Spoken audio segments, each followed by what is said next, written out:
If you're looking for the perfect hunting property in Wyoming, here it is. You have 240 acres of big game hunting located near Rock Springs. When you talk about easy access, it's about 2 miles off of I-80.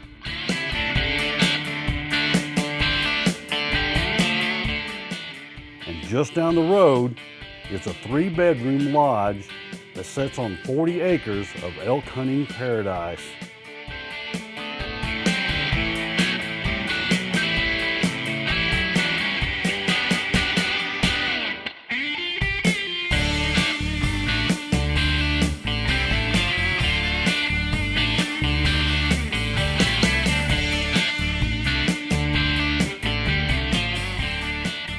Out here in the Red Desert, right off I-80, if you look just to your south about 2.5 miles, you'll see semis going up and down the road.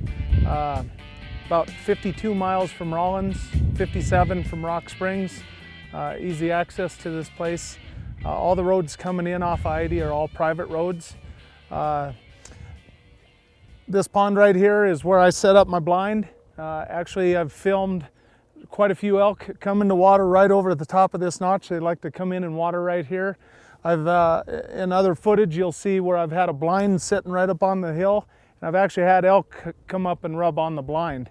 I've actually done most of my filming from the blind that was sitting where I'm standing, and I'm sure you'll see later in the program that you'll see what's here. Okay, great.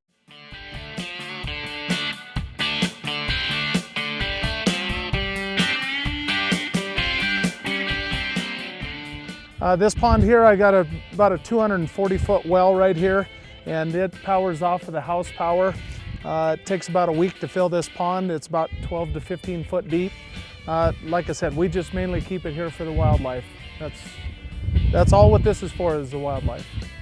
You should see on a normal day here in the summertime, you'll see anywhere from, we got a local herd of bulls that summer here, and we've had as many as 18 bulls all water in one whack right here. I wish I could have got them all on video at the same time, but it never works that way when you got a camera in your hand to try to get them all at the same time. But you'll see right here what kind of bulls are coming over the hill. If you don't like shooting from your house, you can actually go up on the 240 acres, and it's an archery hunter's paradise. I'm not kidding you. My wife has never archery hunted in her life, and her first year, first day in the blind, first hour in the blind, she shot an 84-inch antelope with her bow. And we stayed in the blind later that day. We had a bull elk come in, and I thought she was going to get a double whammy, but the bull happened to smelled the blood from the antelope and got spooked. Good shot, Jody. Did I get him? I think so. Oh my God. Did I get him? Yeah, you got him. He's going down. Shh. Don't move. I'm videoing. Sorry. I didn't see where you... Oh, there he went down. He went down. Oh, I got him right here. I saw where I got him. Shh. He went down. What'd I tell you? I hit him right there. Right there. Good shot. Oh my God. That quick.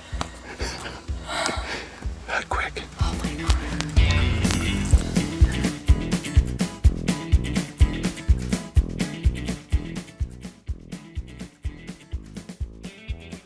They aren't near as skittish as you'd see in Montana. But this antelope herd is the only migrating antelope herd in the United States. And they head up toward Pinedale, up in that area, and then they come back usually in first part of August. They're all back, and there'll be 200 head antelope right here when they all decide to come back. The season opens when? August 15th. We'll be ready. Area 100 is actually 300 square miles of BLM. Private property in this area per se is very scarce. Matter of fact, I'm one of the few guys that have private land out here. But this 240 here is what represents the landowner tags that I'm receiving right now, which is 2 bull elk tags and 2 buck antelope tags for this area. The antelope tags would be area 60. The elk could be area 100, and these are both limited quota area antelope and elk tags. Very tough tag to get. I've got a lot of friends in the area that have been putting in 20, 30 years and have never drawn, and we get 2 elk and 2 antelope tags every year. Right in the shoulder. You got him good. Good shovels. There he goes. He went down. He went down. Okay. I was like, oh, Good job, Jode. oh my gosh. And baby in hand. Pumpkin.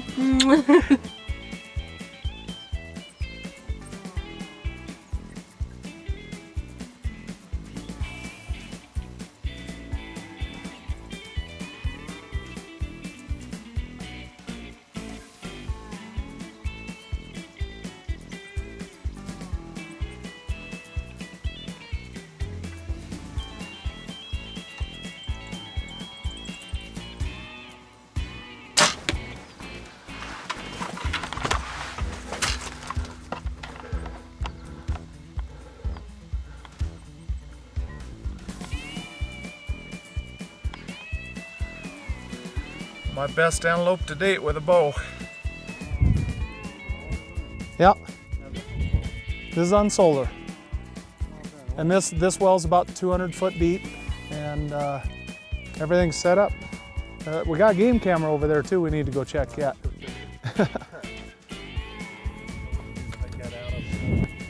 These are all new shed or new antler growth for this year. There's 7 bulls here. Actually, I got them all named. I know them all pretty well, but there's particular bulls I'm looking for.